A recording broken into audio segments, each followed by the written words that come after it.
नमस्कार, स्वागत है आपका जेएमडी न्यूज पे और मैं हूं आपके साथ आस्था तिवारी। आपका खास स्वागत करते हैं हमारे जो स्पेशल प्रोग्राम जाता है खास खबर में। आज जहां बात करेंगे कण कण में राम। राम नाम सिर्फ नाम ही नहीं, एक सत्य है, एक एहसास है, एक उम्मीद है, एक आस्था है। और जब वो सपने सच हो रहे हो तो यकीन होता है कि इस दिन का इंतजार केवल क्षण भर का नहीं था। ना जाने कितने तप, कितने जप, कितनी तपस्या राम भक्तों ने की है। नेपाल से निकलने वाली शालिग्राम की दिव्य यात्रा साक्षात इस बात का उदाहरण है, जिनका स्पर्श करते वक्त आखिर क्यों राम भक्तों की आंखें नम हो गई। आखिर क्यों इन शिलाओं का नेपाल से लाया जा रहा है, क्यों ये खास है शालिग्राम शिलाएं इन तमाम राम भक्तों के लिए। आइए देखते हैं।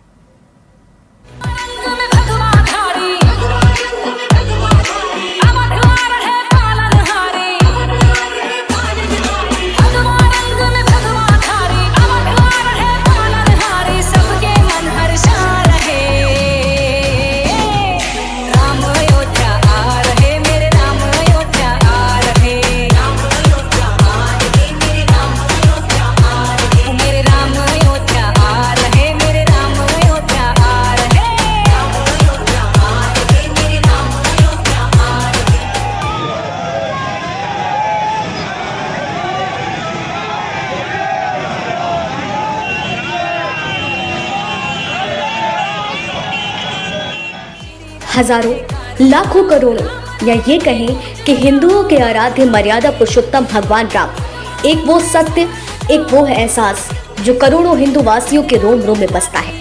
ना जाने कितनी लड़ाई, कितने संघर्ष, कितने तप के बाद जब आज भगवान राम के भव्य मंदिर का निर्माण हो रहा है तो यह हर एक दिन उन तमाम श्रद्धालुओं के लिए बेहद अहम है और वो भावुक क्षण है, क्योंकि हर एक व्यक्ति के इन पलों के लिए आंखें तरसी हैं। अब ये पल नजदीक आ रहा है तो हर कोई इन पलों को अपनी निगाहों में बसाकर बस भगवान राम की भक्ति में लीन होना चाहता है। त्रेता युग से ही हमारा नाता नेपाल से जुड़ा हुआ है। माता सीता नेपाल की रहने वाली थी और हमारे आराध्य भगवान राम अयोध्या के। यही वजह है जो दोनों देशों के संबंध को आपस में जोड़ती है। दरअसल नेपाल के जनकपुर धाम स्थित जगत जननी माता जानकी मंदिर में प्रतिवर्ष मार्गशीर्ष की शुक्ल पंचमी को श्री राम जानकी विवाह का आयोजन होता है। अयोध्या से बारात आती है, वही विवाह के पश्चात विदाई की बेला में जनकपुर धाम के महंत जो बारातियों को भेंट उपहार देते हैं। 28 नवंबर 2022 को विवाह पंचमी के अवसर पर जनकपुर धाम के महंत ने सिया सुकुमारी के विवाह के उपहार स्वरूप से ये विशाल शालिग्राम शिलाएं दी। तब ये प्राप्त नहीं हुई थी, इसलिए 3 लघु शालिग्राम शिलाओं को पूजन कर संकल्प लिया गया कि रामलला का विग्रह स्वरूप तैयार करने के लिए ये देव शिलाएं दी जाएंगी। मान्यता है कि भगवान राम की श्यामल प्रतिमा नेपाल की इस नदी में पाए जाने वाले शालिग्राम पत्थर से ही बनाई जाती थी। शालिग्राम को भगवान विष्णु का स्वरूप समझा जाता है और मर्यादा पुरुषोत्तम भगवान राम का अवतार, इसीलिए भी शालिग्राम पत्थर से भगवान राम की प्रतिमा बनाने की परंपरा रही है। इन शिलाओं की खासियत की बात करें तो ये नेपाल के गंडकी नदी से शालिग्राम शिलाएं लाई गई हैं। भूवैज्ञानिकों का दावा है कि यह शिलाएं 6 करोड़ साल पुरानी गंडकी नदी एकमात्र ऐसी नदी है जहां शालिग्राम शिलाएं मिलती हैं। शालिग्राम शिलाओं के आकार के हिसाब से यह पूजे जाते हैं और यही आस्था है जो इन शिलाओं को अपने भगवान राम के दर्शन करा रही है। इन शिलाओं का आकार बहुत बड़ा और 2 टुकड़ों का विभाजित है। इनका कुल वजन 127 क्विंटल है। पुराणों में शालिग्राम शिलाएं 33 प्रकार की होने का जिक्र है, जिनमें 24 प्रकार की पूजन भगवान विष्णु और 24 अवतारों के तर्ज पर की जाती है। अगर शालिग्राम के आकार गोल है तो वो भगवान गोपाल के रूप में माना जाता है और उनका पूजन होता है। मछली आकार के शालिग्राम विष्णु के मत्स्य आकार के प्रतीक में माना जाता है। मान्यता है कि सती वृंदा के श्राप की वजह से भगवान विष्णु को शालिग्राम का रूप मिला था, जिस वजह से ऐसी लोगों की आस्था है कि इन पत्थरों में भगवान विष्णु विराजते हैं, जिसके दर्शन सारे तीर्थों के दर्शन और आशीर्वाद मिलने की बात कही जाती है। इस वजह से यह निर्णय लिया गया कि भगवान राम के निर्माण में इन शिलाओं का प्रयोग किया जाए। अब इन शिलाओं ने जैसे बिहार की में प्रवेश किया, मानो श्रद्धालुओं ने साक्षात भगवान राम को निहार लिया हो। उन शिलाओं के पूजन के लिए हजारों की तादाद में लोग वहां पहुंचे। भगवान राम के नाम के जय घोष और बस उस शिलाओं को स्पर्श करने भर के लिए उत्सुक दिखे। श्रद्धालुओं का वही नजारा गोरखपुर में भी देखने को प्राप्त हुआ। पुरुषोत्तम भगवान श्री राम की पावन जन्मभूमि अयोध्या विगत 500 वर्षों तक एक लंबे संघर्ष के बाद माननीय सर्वोच्च न्यायालय के जजमेंट के बाद राम मंदिर का निर्माण कार्य तेजी से शुरू है और मूर्ति के लिए, एक बड़ी मूर्ति के लिए तो नेपाल से विशाल शालिग्राम की, जिसका वजन लगभग 127 कुंटल है, आ रही हैं और पूरे उत्साह के साथ संत भक्त और सभी लोग मिलकर के पूजन अर्चन कर रहे हैं। वास्तव में ये शालिग्राम पत्थर नेपाल से चल के अयोध्या को जा रहा है। रास्ते में हम सब का भी, हिंदू भाइयों बहनों का भी ये सौभाग्य है कि संत कबीर नगर के सरहद से होके पत्थर जा रहा है। संत कबीर नगर की आम जनमानस, आम जनता, जनार्दन हिंदू भाइयों ने, सर्व समाज के लोगों ने इस राम जानकी जो ये शालिग्राम पत्थर है, इसका अपने जनपद की सीमा पे जोरदार स्वागत किया, अभिवादन किया। ये पत्थर 600 साल पुराना पत्थर है, ऐसा हिंदू जनमानस का मानना है और इस पत्थर से भगवान राम माता जानकी का हवाल स्वरूप का निर्माण होना, ये पत्थर अयोध्या को जा रहा है। इस ऐतिहासिक पल का गवाह बनने वाले लोग आज बेहद खुश हैं। महिलाएं राम के नाम के गीत गा रही हैं, वहीं कुछ लोग सालों बाद राम मंदिर का सपना सच होते देख भावुक हो गए हैं। आपको बता दें कि इन शालिग्राम शिलाओं से भगवान राम की मूर्ति बनाई जाएगी। भगवान राम की मूर्ति को इन पवित्र शालिग्राम पर उकेरा जाएगा। भगवान राम का भव्य मंदिर अगस्त 2024 में बनकर तैयार होने वाला है। इस दौरान मकर संक्रांति 2024 को सूर्य के उत्तरायण होते ही भगवान श्री राम लला अपने मूल गर्भगृह में विराजमान होकर भक्तों को दर्शन देंगे। गर्भगृह में पहले से एक मूर्ति 1949 में स्थापित है, वहीं दूसरी मूर्ति के रूप में नई मूर्ति का निर्माण नेपाल की शालिग्राम शिलाओं से किया जाएगा। अब भक्तों को सिर्फ उस दिन का इंतजार है जब भगवान राम अपने घर पर वास करेंगे।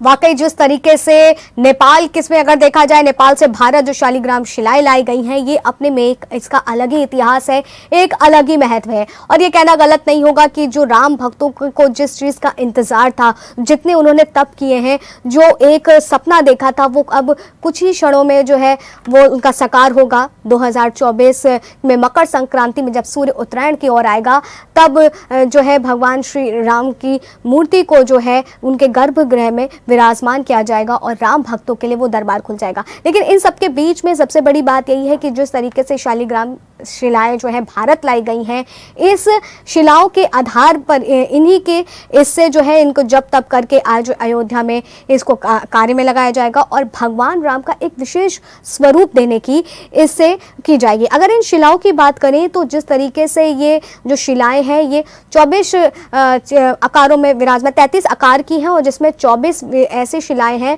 जो भगवान विष्णु के लिए मानी जाती हैं। इसमें सब सती अगर बात करी जाए तो जिस तरीके से उनको श्राप मिला था सीता वृंदा की, जैसे उसके बाद ऐसी मान्यता है कि ये जो पूरा जो शिलाएं हैं, शालिग्राम शिलाएं हैं, इनको जो है ये विष्णु के अवतार जो थे वो मूर्ति में बदल गए, पत्थर में बदल गए। उसके बाद से ही आज इनकी पूजा होती है हर इनके आकार के आधार पर। अगर जो शिलाएं हैं वो गोल आकार की हैं तो भगवान कृष्ण के रूप में इनका पूजन होता है। अगर ये मछली के आकार की हैं तो भगवान विष्णु के मत्स्य जो रूप है उनका प्रतीक माना जाता है, उसके आधार पर इनकी पूजा होती है और इस तरीके से लगातार इनकी पूजा की जाती है। तो वहीं जो शिलाएं हैं वो नेपाल से लाई जा रही हैं और इन शिलाओं की बहुत सारी खासियत है और जिसकी वजह से ये माना जा रहा है। अगर बात करी जाए तो हज़ारों लाखों करोड़ या ये कहें कि हिंदुओं के आराध्य मर्यादा पुरुषोत्तम भगवान राम एक वो सत्य है, एक वो एहसास है जो करोड़ों हिंदू वासियों के रोम रोम में बसते हैं। ना जाने कितनी लड़ाई, कितने संघर्ष, कितने तप के बाद जब आज भगवान राम के भव्य मंदिर का निर्माण हो रहा है तो यह हर एक दिन उन तमाम श्रद्धालुओं के लिए बेहद अहम है। और इस पर तमाम जानकारी देने के लिए हमारे साथ नेपाल से वरिष्ठ पत्रकार शिव डोटल लाइव जुड़ रहे हैं। सर, आपका जीएमडी न्यूज में बहुत बहुत स्वागत है। सर, सबसे पहले आपको स्वागत करते हुए आपसे यही प्रश्न लेना चाहेंगे कि भारत में जिस तरीके से भव्य राम मंदिर का निर्माण हो रहा है और उस निर्माण के लिए भगवान राम का स्वरूप देने के लिए जो वहां से लाई गई हैं मूर्तियां को आकार देने के लिए शालिग्राम शिलाएं लाई जा रही हैं, उसको लेकर के क्या कुछ बताएंगे? शालिग्राम ये काली गंडक की नदी है कि जो पहाड़ों से नील नदी है, ये बागमनी गुलमी की तरफ से बढ़ती है। ये एक प्रसिद्ध नदी है और वहाँ किनारे में 600 करोड़ वर्ष साल पुराना माना जाता है। विष्णु का प्रतीक के रूप में माना जाता है। शालिग्राम काली गंडकी के किनारे में पाया जाता है। ये विष्णु भगवान के प्रतीक के रूप में जाना जाता है और जिसे ये अयोध्या और नेपाल के जनकपुर का बीच का गहरा संबंध है। राजा जनक की बेटी सीता ये जो अयोध्या जनकपुर से है वहाँ जानकी मंदिर है जी। और अयोध्या में जो जनक दशरथ के बेटे राम श्री राम जी करते वहाँ सीता जी की शादी हुई थी जनकपुर से। ये पुराना संबंध है, धार्मिक संबंध है और दोनों तरफ हमके विवाह पंचमी में परम बड़ी मेला लगती है वहाँ। और एक शिवराज की पवित्र पत्थर शालिग्राम वहाँ के अयोध्या बन रही मंदिर उसके लिए वहाँ से भेजा गया जी। सर, ये आपसे जानना चाहेंगे जिस तरीके से अगर दावा ये किया जा रहा है कि ये जो शिलाएं हैं ये 6 करोड़ साल पुरानी बताई जा रही हैं, लेकिन उसकी जगह ये भी कहा जा रहा है कि इनका जो शिलाएं हैं इनका फिर से माना जाता है पत्थर जी सर। और काली गंडकी नदी किनारे पाया जाता है। वो नेपाल में भी वो धार्मिक मंदिर में कराया जाता है। विष्णु का प्रतीक माना जाता है। हर मंदिर में वो सजावट के लिए वो पूजन के लिए वो प्रयोग किया जाता है। पवित्र पत्थर माना जाता है। उसको यहाँ से वहाँ राम मंदिर में दिखाने के लिए पत्थर भेजा गया। नेपाल और भारत का पुराना संबंध है, धार्मिक बहुत सारे फिर बहुत स्थल है नेपाल में। वो काली गंडकी वो दामोदर कुंड से बहती है, झील नदी है और यहाँ भारत का बहुत ज्यादा पशुविलास मंदिर, जनकपुर मंदिर, रामधन जी और सोनद्वारी जैसे पवित्र मंदिर है वहाँ पे। और हर घर में हिंदुओं के हर घर में वो शालिग्राम पूजा के लिए मंदिर में कराया जाता है। यही पत्थर वहाँ के मंदिर बनाने के लिए भेजा गया है जी। सर, आपसे हम ये भी जानना चाहेंगे जिस तरीके से अगर नेपाल और भारत के संबंध को देखा जाए वो तो त्रेता युग से चला ही आ रहा है। इस बीच जो एक जनकपुरी में एक परंपरा है कि यहाँ से अयोध्या से जो है भगवान राम की बारात जाती है और उसके बाद वहां पर सीता मैया का विवाह होता है, विवाह की सारी रस्मों रिवाज होती हैं। तो उस दौरान जो है एक वहां के गीत जो वहां स्पेशली जो है महिलाएं गाती हैं, उस गाने का क्या कुछ इतिहास है? आपका मैं कोई क्वेश्चन सवाल आपको नहीं समझ पा रहा हूँ। जहाँ तक आप ये सीता मैया के मंदिर के बारे में पूछना चाह रही हो, ये बहुत साल पुराना संबंध है। भगवान राम का शादी हुई थी राजा जनक की बेटी से जी। ये जनकपुर प्रसिद्ध मंदिर है। वहाँ हर साल विवाह पंचमी में वहाँ बड़ा मेला सरकार को भीड़ होती है और बहुत धार्मिक बहुत सांस्कृतिक रूप में नेपाल और भारत दोनों तरफ से तीर्थालु लोग श्रद्धालु लोग वहाँ लाइन लगते हैं, पूजा अर्चना करते हैं। गहरा संबंध है नेपाल और भारत का। और हजारों भारत की स्वराज के हर्षणार्थी नेपाल में आते हैं। जैसे भारत के प्रधानमंत्री मोदी जी पहले भूटान वहां जाके दर्शन कर चुके हैं, पशुपतिनाथ का दर्शन कर चुके हैं। ये ऐसा परंपरा है यहाँ पे सोनद्वारी और वहाँ भी यहाँ एक कैलाश नाथ करोड़ों दर्शन के लिए भी बड़े बड़े लोग इंडिया से नेपाल आते हैं। संबंध है।